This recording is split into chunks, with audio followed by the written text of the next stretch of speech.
Hey folks, ET here coming at you with the next part of our crash course, which is going to be how to use Trady for day trading. All right, so we're going to start with a couple of things that are very important here. Your most important page for day trading is going to be your options market dashboard. You click here, you click options. It brings you to this page. This is your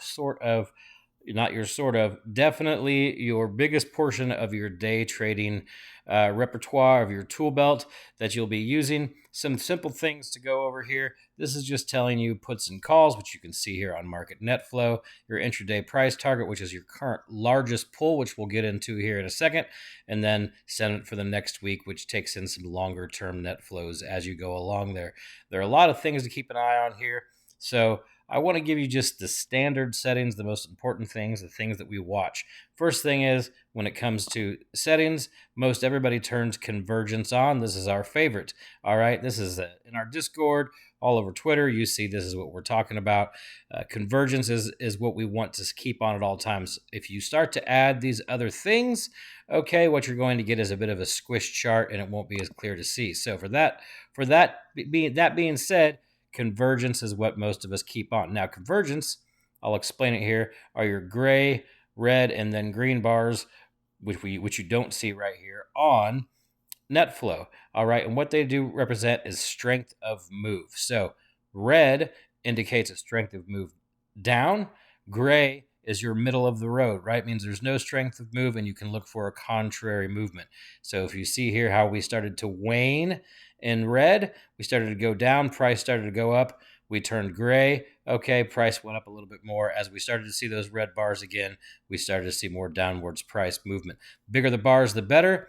One thing that we always like to keep in mind is when they start to wane one direction, if these were big green bars and we were moving up and they were shrinking, that's always a good time to think about exiting your position that is directional. So if you're short here and you see these bars waning, you want in your inputs, maybe you want to take a little bit of profit there. And if you do, as you see these bars going down, all of a sudden you see you did a good job because you sold before the price went against you.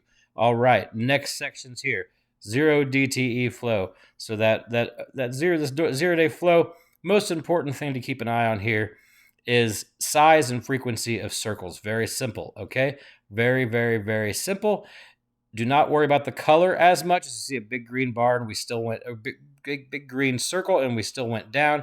A lot of times, I don't know if these cause or are a reaction to what is going on in the market, but these circles, as you can see, often signify trend changes. So very simple there. What you want to do is just keep an eye on the frequency and size and then look for a trend change. Now, your trend change is frequently going to come from what you see on your 0 day GEX. Okay, this is the day trader's dream. This is the most important part paired with your net flow up here. These two things, 0 day GEX and your net flow, are going to be what you're looking for at all times.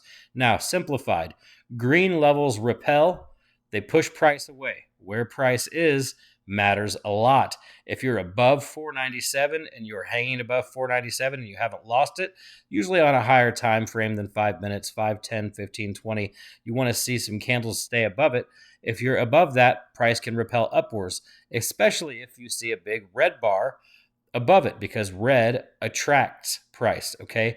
Very simple. Green repels, red attracts. So when you're looking at this throughout the day, there's a couple of different ways to do it. You can go by strike, which is an aggregate, your overall highest red and green bars. Remember, red attract, green repel. Most of us like to use change or time. Time shows you what's kind of moving little by little towards the downside. You can see up here, you see what prices are. You can remove some if they're in your way. So as you can see, 496 was pulling down. Downwards movement means it's going negative. All right, negative attracts. This is the same concept as green and red. Upwards movement means it's going positive, can repel. Most of us like to use by change. This fluctuates constantly throughout the day. All right, this changes minute by minute. So what you're going to see are a lot of changes throughout the day where you'll see price, let's say, raise up towards 497, which could have actually been a red bar. All right, you'll see maybe it's attracting price just right then.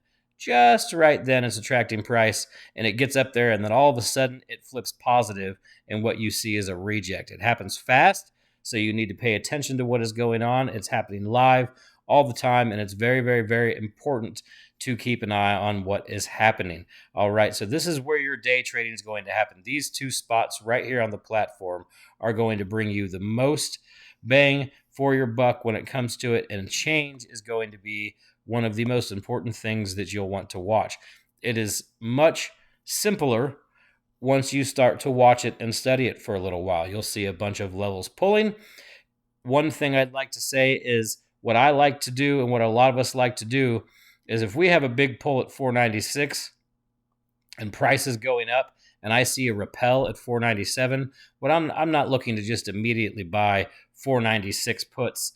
I might be waiting to see what happens at 497, because price generally doesn't move all in one direction throughout the day.